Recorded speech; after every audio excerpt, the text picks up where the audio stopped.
അതിനുശേഷം യേശു പറഞ്ഞു, നിങ്ങൾ പ്രാർത്ഥിക്കുമ്പോൾ വിളിക്കേണ്ടത് സ്വർഗസ്വനായ ഞങ്ങളുടെ പിതാവെന്നാണ്. അതാണ് ഞാൻ ഓർത്തിരിക്കേണ്ട രണ്ടാമത്തെ കാര്യം. ഒന്നാമത് എന്നെ സ്നേഹിക്കുന്ന ഒരു പിതാവ്, അതുപോലെ രണ്ടാമത് അവൻ്റെ നിയന്ത്രണത്തിലാണ് സകല കാര്യങ്ങളും. എൻ്റെ ആവശ്യങ്ങൾ മാത്രമല്ല, അതുപോലെ എൻ്റെ സാഹചര്യങ്ങളും.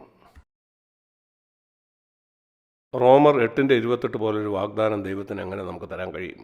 അവിടെ പറയുന്ന ഇതാണ്: എന്നാൽ ദൈവത്തെ സ്നേഹിക്കുന്നവർക്ക് നിർണയപ്രകാരം വിളിക്കപ്പെട്ടു തന്നെ സകലതും നന്മയ്ക്കായി കൂടെ ആവരിക്കുന്നു. ദൈവം സർവശക്തനല്ലെങ്കിൽ നിങ്ങൾക്ക് എങ്ങനെ അത് വിശ്വസിക്കാൻ കഴിയും? ഈ ലോകത്തിൻ്റെ ഏതെങ്കിലും ഒരു മൂലയുണ്ടോ അവിടെ ദൈവത്തിന് അധികാരമില്ലാത്തതായിട്ട്? എനിക്ക് ഭയമുണ്ടാകും. കാരണം ആ മൂലയിൽ നിന്ന് ആർക്കെങ്കിലും എന്നെ ഉപദ്രവിക്കാൻ കഴിയും. എന്നാൽ അത് അസാധ്യമാണോ? ഈ ലോകത്തിൻ്റെ ഒരു മുക്കും മൂലയും ദൈവത്തിൻ്റെ അധികാരത്തിൽ ഇല്ലാത്തതായിട്ടില്ല. എൻ്റെ പ്രാർത്ഥന സ്വർഗസ്വനായ പിതാവെന്നാണ്. അതുകൊണ്ടാണ് യേശു പറഞ്ഞു, നിങ്ങൾ എപ്പോഴൊക്കെ പ്രാർത്ഥിക്കുമോ ഈ രണ്ട് കാര്യങ്ങൾ ഓർത്തിരിക്കുക. അല്ലെങ്കിൽ നിങ്ങൾ പ്രാർത്ഥിക്കുകയായിരുന്നു. അല്ലെങ്കിൽ നിങ്ങളുടെ പ്രാർത്ഥന വിശ്വാസമില്ലാത്ത വൃഥ വാക്കുകൾ മാത്രമായിരിക്കും. ഞാൻ അരമണിക്കൂർ പ്രാർത്ഥിച്ച് നിങ്ങൾക്ക് ആശ്വാസം കിട്ടുമായിരിക്കും, അപ്പോഴേക്കും നിങ്ങൾ ഉറങ്ങിയിരിക്കും. നിൻ്റെ അരമണിക്കൂർ പ്രാർത്ഥനയോ 5 മണിക്കൂർ പ്രാർത്ഥന വെറും പാഴാണ്. കാരണം അത് വിശ്വാസത്തിൽ നിന്ന് വരുന്നതല്ല. നിങ്ങൾക്ക് വിശ്വാസമുണ്ടെങ്കിൽ നിങ്ങളിങ്ങനെ ആയിരിക്കും പ്രാർത്ഥിക്കുന്നത്. സ്വർഗീയ പിതാവ് എന്നുള്ള വാക്ക് നിങ്ങൾ പറഞ്ഞില്ലായിരിക്കാം. നിങ്ങൾ പ്രാർത്ഥന തുടങ്ങുമ്പോൾ അതായിരിക്കണം നിങ്ങളുടെ മനസ്സിൽ. എൻ്റെ പിതാവിനോടാണ് ഞാനിപ്പോൾ സംസാരിക്കുന്നത്. എൻ്റെ പിതാവാണ് ഈ അഖിലാണ്ടത്തെ ഭരിക്കുന്നത്. അവൻ ഈ അഖിലാണ്ടത്തെ ഭരിക്കുന്നത് കൊണ്ട് ഈ ഭൂമിയിൽ സംഭവിക്കുന്നതെല്ലാം അവൻ്റെ നിയന്ത്രണത്തിലാണ്. നിങ്ങൾക്കറിയാമോ എത്രമാത്രം വാൽനക്ഷത്രങ്ങളും അതുപോലെ അനേകം വലിയ പാറക്കഷ്ണങ്ങളും ആകാശത്തൂടെ കറങ്ങുന്നുണ്ടെന്ന്. ഈ വർഷങ്ങളിലൊന്നും ഇത് ഭൂമിയിൽ പതിക്കാത്തത് എന്താ? ഒന്നും നിങ്ങളുടെ വീടിന് മീതെ പതിക്കാത്തത്. അത് നിങ്ങളുടെ പിതാവ് സ്വർഗത്തിലുള്ളതുകൊണ്ടാണ്. അതുകൊണ്ടാണ് അവനെല്ലാം ശ്രദ്ധിക്കുന്നു. നിന്റെ ജീവിതത്തിൽ സംഭവിച്ച അനേക കാര്യങ്ങളെപ്പറ്റി നീ ഒന്ന് ചിന്തിച്ച് അത് നിങ്ങൾക്ക് എങ്ങനെ വിവരിക്കാം? എല്ലാം ദൈവം നിയന്ത്രിക്കുകയായിരുന്നു. 42 കൊല്ലം ഞാൻ ഒരു സ്കൂട്ടർ ഇന്ത്യയിൽ ഓടിച്ചു. കാരണം പെട്രോളിൻ്റെ വില അത്രമാത്രമായിരുന്നു. ആ 42 വർഷവും എനിക്കൊരു അപകടം ഉണ്ടായില്ല. ആരെയും ഇടിക്കുകയോ കൊല്ലുകയോ ചെയ്തില്ല. എനിക്കൊരു പരുക്കും പറ്റിയിട്ടില്ല. എന്നാൽ അതെൻ്റെ കഴിവുകൊണ്ടാണെന്ന് എനിക്ക് പറയാൻ കഴിയുമോ?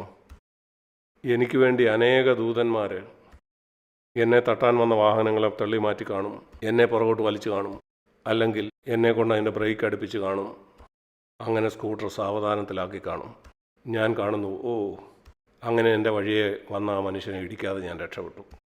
ഞാൻ സ്വർഗത്തിൽ ചെല്ലുമ്പം അനേക ദൂതന്മാർക്ക് ഷെയ്ക്കാൻഡ് കൊടുത്ത് അവരോട് ഞാൻ പറയും, എന്നെ സൂക്ഷിച്ചതിനായിട്ട് നന്ദി. അവനാണ് നിൻ്റെ ജീവിതത്തിൽ എല്ലാ കാര്യവും നിയന്ത്രിക്കുന്നത്. പുറകോട്ട് നോക്കുമ്പോൾ അപകടത്തിൻ്റെ വക്കിൽ ചെന്ന സാഹചര്യം നിങ്ങൾക്ക് കാണാം. അവിടുന്ന് നിങ്ങൾ രക്ഷപ്പെട്ടു. അവിടെ ഒരു വലിയ അപകടം നടക്കാമായിരുന്നു. അവിടെ ഞാൻ കൊല്ലപ്പെടാനുള്ള സാധ്യത ഉണ്ടായിരുന്നു. അവിടെ ഒരു ദൂതനാണ് നിന്നെ അതിൽ നിന്ന് രക്ഷിച്ചത്. വിവിധ സാഹചര്യങ്ങളിൽ നിന്നെ സൂക്ഷിച്ചത് ഇതുപോലെയുള്ള ദൂതന്മാരായിരുന്നു. എല്ലാവരും വിചാരിച്ചു നീ മരിച്ചത്, എന്നാൽ നീ മരിച്ചില്ല. നമ്മുടെ സ്വർഗീയ പിതാവ് യേശു പറഞ്ഞു, സ്വർഗത്തിലും ഭൂമിയിലും സകല അധികാരവും എനിക്കാണ്. അത് അംഗീകരിക്കുക. നിങ്ങൾ സ്വസ്ഥതയിലേക്ക് വരും. ദൈവജനത്തിന് ഒരു സ്വസ്ഥതയുണ്ട്. ആ സ്വസ്ഥതയിലേക്ക് നിങ്ങളെ കൊണ്ടുവരാനാണ് ഞാൻ ആഗ്രഹിക്കുന്നത്. നിങ്ങളെ അസ്വസ്ഥപ്പെടുത്തുന്ന പല കാര്യങ്ങളും ഈ ഭൂമിയിൽ സംഭവിക്കാം. കൊലോസ്യ ലേഖനം 3-ാം അധ്യായത്തിൽ ഒരു വാക്ക് ഞാൻ നിങ്ങളെ കാണിക്കാം. കൊലോസ്യ ലേഖനം 3-ാം അധ്യായത്തിൽ പ്രകാരം പറയുന്നു, അതിൻ്റെ 15-ാമത്തെ വാക്യത്തിൽ. ഇത് വളരെ വളരെ പ്രധാനപ്പെട്ട ഒരു വാക്യമാണ്. ഇതെൻ്റെ ജീവിതത്തിൽ അനേക വർഷങ്ങൾ എന്നെ സഹായിച്ചു. എൻ്റെ വേദപുസ്തകത്തിൻ്റെ മാർജിനിൽ അത് രേഖപ്പെടുത്തിയത് ഇങ്ങനെയാണ്. വേദപുസ്തകത്തിൻ്റെ മാർജിനിൽ രേഖപ്പെടുത്താറുള്ളത്, അതിനർത്ഥം പുതിയ നിയമം എഴുതിയ ഗ്രീക്ക് ഭാഷയിൽ കുറച്ചുകൂടി വ്യത്യസ്തമായ ഒരു അർത്ഥമുണ്ടെന്നാണ്.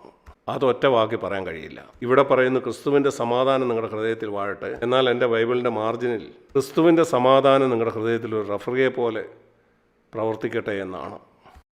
നിങ്ങൾക്കറിയാമല്ലോ, ഒരു ഫുട്ബോൾ മത്സരത്തിൽ ഒരു റഫറി എന്താണ് ചെയ്യുന്നതെന്ന്. അല്ലെങ്കിൽ ഇവിടെ നിങ്ങൾ കളിക്കുന്ന മറ്റൊരു കളിയിൽ അവനൊരു വിസിലടിക്കും. അത് ഫൗളാണ്. ആ ബോൾ ഇവിടെ തിരിച്ചു കൊണ്ടുവരിക, വീണ്ടും ഇവിടുന്ന് തുടങ്ങുക. അതിനുശേഷം നിങ്ങൾക്ക് ഗോളടിക്കാൻ പറ്റില്ല. ഇവിടെ ഒരു ഫൗള് നടന്നു, ആ ഫൗള് ചെയ്ത് ഇവിടെ ആ ബോൾ തിരിച്ചു കൊണ്ടുവരിക, ഇവിടെ നിന്ന് പിന്നെയും ആ കളി തുടരുക. ആ റഫറി വിസിലടിക്കുമ്പോൾ ഇവിടെ പറയുന്ന ക്രിസ്തുവിൻ്റെ സമാധാനം നിൻ്റെ ഹൃദയത്തിൽ നിനക്ക് നഷ്ടമാകുമ്പോൾ നിൻ്റെ സ്വസ്ഥത പോയി. അതാ റഫറി വിസിലടിച്ചുകൊണ്ട് ഇപ്രകാരം പറയുകയാണ്, നിൻ്റെ ജീവിതത്തിൽ ഏതോ ഒരു പ്രശ്നമുണ്ട്. നീ ആരെയോ മുറിപ്പെടുത്തി, നീ പോയി അവനോട് ക്ഷമ ചോദിക്കണം. അല്ലെങ്കിൽ നീ ഒരാളെ ഫോൺ വിളിച്ച് പറയണം, ഞാനങ്ങനെ പറഞ്ഞതിൽ എന്നോട് ക്ഷമിക്കണം. ഞാൻ ചെയ്ത ആ കാര്യം എന്നോട് ക്ഷമിക്കണം. സമാധാനം നിൻ്റെ ഹൃദയത്തിൽ നിന്ന് പോയി. അതിൽ നിരപ്പ് പ്രാപിക്കാനാണ് റഫറി വിസിലടിക്കുന്നത്. അല്ലെങ്കിൽ കർത്താവ് ആരോടെങ്കിലുമുള്ള നിങ്ങളുടെ ഒരു തെറ്റായ മനോഭാവം നിങ്ങൾക്ക് ചൂണ്ടിക്കാണിച്ചു തരികയായിരിക്കും. അതെന്നോട് ഏറ്റുപറയാൻ കർത്താവ് പറയുകയാണ്. എൻ്റെ സഹോദര സഹോദരി, ഏതെങ്കിലും ഒരു അസ്വസ്ഥത നിങ്ങളുടെ ഹൃദയത്തിൽ ഉണ്ടാകുമ്പം ആ റഫറി ആ വിസിലടിക്കുകയാണ്.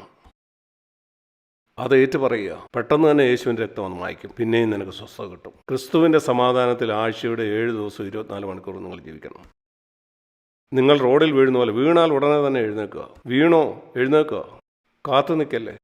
അനേക വർഷങ്ങളായിട്ട് ഞാൻ പ്രമാണിക്കുന്ന ഒരു പ്രമാണമാണത്.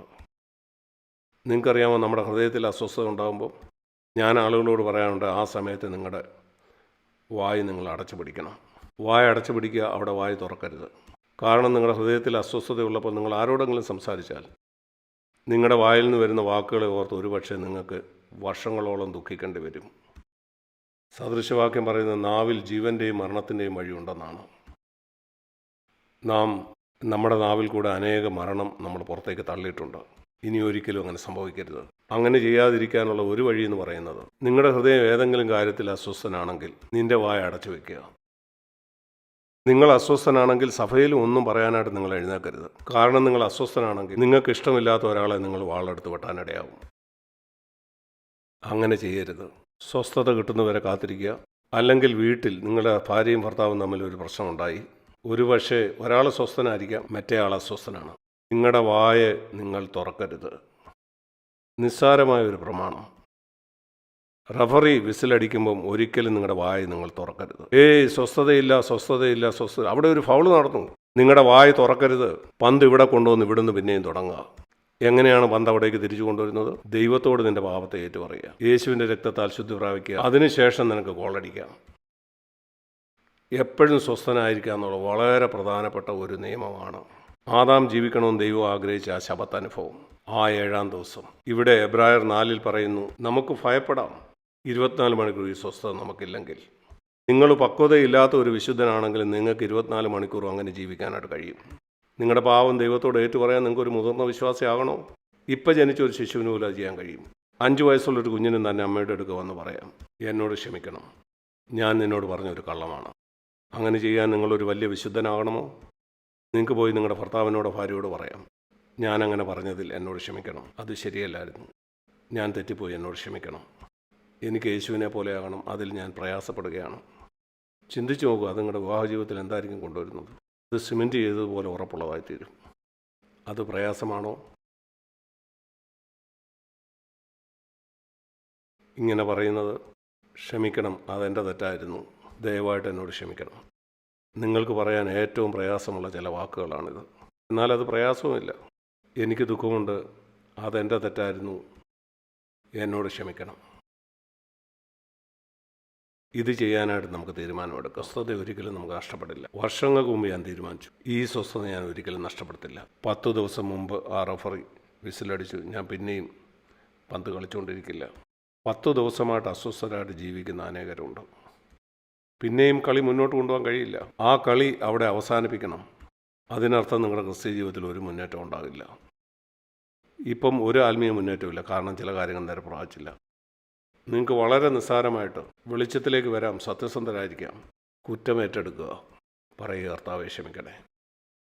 നിങ്ങൾ ആരെങ്കിലും മുറിപ്പെടുത്തെങ്കിൽ ആളിൻ്റെ അടുക്കലേക്ക് പോകുക, എന്നിട്ട് പറയുക. നിങ്ങൾ ഒരാളോട് ഏറ്റു പറയുമ്പോൾ നിങ്ങൾ എന്താണ് ചെയ്യുന്നത്? നിങ്ങൾ പറയുന്ന ഇത്രയേ ഉള്ളൂ, ഞാൻ ഇതുവരെ യേശു ക്രിസ്തുവിനെ പോലെ ആയിത്തീർന്നിട്ടില്ല. അത് പറയാൻ ബുദ്ധിമുട്ടാണോ? ഞാൻ എല്ലാ ദിവസവും പറയാൻ തയ്യാറാണ്, ഞാൻ ഇതുവരെ യേശുവിനെ പോലെ ആയിട്ടില്ല. ഒരു ദിവസം യേശു വരുമ്പോൾ ഞാൻ അവനെ പോലെ ആവും. അവൻ മടങ്ങി വന്നാൽ ആ ദിവസം തൊട്ട് നിങ്ങൾ എൻ്റെ ജീവിതത്തിൽ ഒരു തെറ്റും കാണത്തില്ല. സഹോദര, എന്നോട് ക്ഷമിക്കണമെന്ന് ഇന്ന് ഞാൻ നിങ്ങളോട് ഏറ്റു പറയുമ്പോൾ ഞാൻ ചെയ്ത ഒരു കാര്യമോ ഞാൻ ഏതെങ്കിലും തരത്തിൽ നിങ്ങളെ മുറപ്പെടുത്തി ഒരു പക്ഷേ അറിയാതായിരിക്കാം.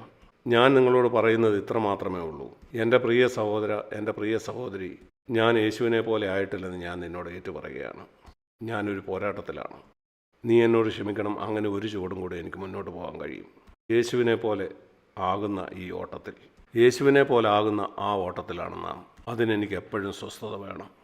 ഈ ഓട്ടത്തിൽ എനിക്കൊരു മിനിറ്റ് പോലും നഷ്ടപ്പെടുത്തണ്ട. പിശാചിനെതിരെ എനിക്ക് കഴിയാവുന്നത്ര ഗോളുകൾ എനിക്ക് അടിക്കണം. നിങ്ങൾക്കെതിരെ അല്ല ഞാൻ ഗോളടിക്കുന്നത്. ഞാൻ പിശാചിനെതിരായിട്ടാണ് കോളടിക്കുന്നത്. എനിക്ക് എത്രമാത്രം കോളടിക്കാൻ പറ്റുമോ അത്രയും കോളുകൾ എനിക്ക് അടിക്കണം ഈ ഒരു ജീവിതത്തിൽ. അത് എനിക്കിങ്ങനെ മാത്രമേ സാധ്യമാകത്തുള്ളൂ. എപ്പം ഞാനൊരു ഫൗൾ ചെയ്യുമോ അത് ഞാൻ പരിഹരിച്ച് മുന്നോട്ട് പോകണം. ഏറ്റുപറയുക, മുന്നോട്ട് പോവുക. ദയവായിട്ട് നിങ്ങളുടെ വീട്ടിൽ ഈ ചെറിയ നിയമം നിങ്ങൾ പാലിക്കുക. അല്ലെങ്കിൽ നിങ്ങളുടെ ഓഫീസിലുള്ള അവിശ്വാസിയായിട്ടുള്ള ഒരാൾ നിങ്ങൾ തെറ്റായ ഒരു കാര്യം ചെയ്തു, അവൻ്റെ അടുത്ത് പോയി പറയുക, സാറേ എന്നോട് ക്ഷമിക്കണം, ഞാനിത് തെറ്റായി ചെയ്തതിൽ ഞാൻ ഖേദിക്കുന്നു. നിങ്ങളുടെ കീഴിലുള്ള ഒരാളെ പോലും സാറേ എന്ന് വിളിക്കുന്നതിൽ തെറ്റില്ല.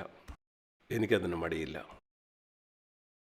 എനിക്കറിയാത്ത ഒരു ഓട്ടോറിക്ഷ ഡ്രൈവറോട് സാറേ എന്നോട് ക്ഷമിക്കണം, ഞാൻ അങ്ങനെ നിന്നോട് പെരുമാറിയതിൽ.